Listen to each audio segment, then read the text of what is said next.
बार फिर से मैं हाजिर हूं आज सुबह, एक बार फिर जंगी सुबह है। खाड़ी देशों में तबाही की रात रही। महायुद्ध के 13वें दिन जहां ट्रंप ने जल्द युद्ध खत्म होने के संकेत दिए थे, तो खाड़ी देश में सारी रात बम बारूद चल रहे थे। हम आपको बताएंगे कि आखिर 24 घंटों में जंग में क्या क्या हुआ है। साथ ही बात होगी ईरान के ऑयल टैंकर वाले हमले की, बताएंगे कैसे बहरीन से इराक तक ऑयल फैसिलिटी को तबाह किया गया है। साथ ही बात होगी होर्मुज समंदर की लड़ाई की, जहां माइन के खौफ के कारण सन्नाटा पसरा हुआ है।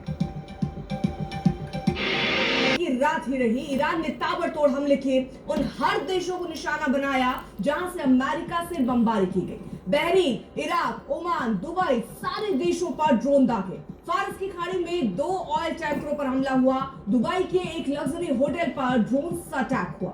ओमान के सलाला पोर्ट पर भी हमले के बाद ऑयल फैसिलिटी में आग लगी है।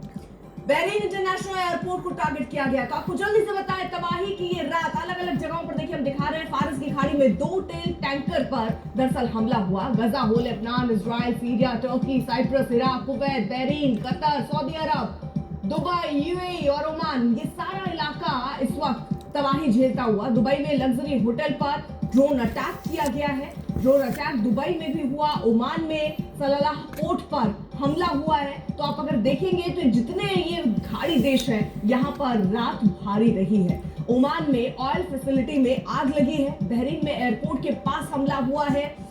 तेल टैंकर धुंधू कर जलता रहा, ये तस्वीरें भी सामने आई। ईरान में तेहरान पर ड्रोन अटैक हुआ है। तो ईरान और हिजबुल्लाह ने इजराइल पर मिसाइल और रॉकेट दागे, तो इजराइल ने तेहरान से लेकर बेरूत तक ताबड़तोड़ हमले किए हैं। तो हम आपको इसके जरिए जरा बताएं कि ईरान में सिक्योरिटी चेक पॉइंट को भी टारगेट किया गया। इजराइल में ईरान हिजबुल्लाह के हमले हुए, यानी इजराइल और हिजबुल्लाह भी पूरी तरीके से अपनी कोशिश में लगे हैं उनको, यानी इजराइल को डैमेज करने में। वहीं लेबनान में अभी तक जो सामने आ रही है खबर कि 6 लोगों की मौत लेबनान में हुई है, यानी युद्ध, तबाही और हमले की ये तस्वीरें क्या कह रही हैं। पहली तस्वीर बहरीन की, जहां राजधानी मनामा में बिल्कुल, दरअसल जो ये उम्मीद जताई जा रही थी कि शायद एक हफ्ते के बाद थोड़ा धीरे धीरे जो है इस जंग का दायरा कम होगा, वो बढ़ता जा रहा है और अब इजराइल की तरफ से भी बहुत ज्यादा हो जा रहा है। लेकिन हर चीज की एक सीमा है।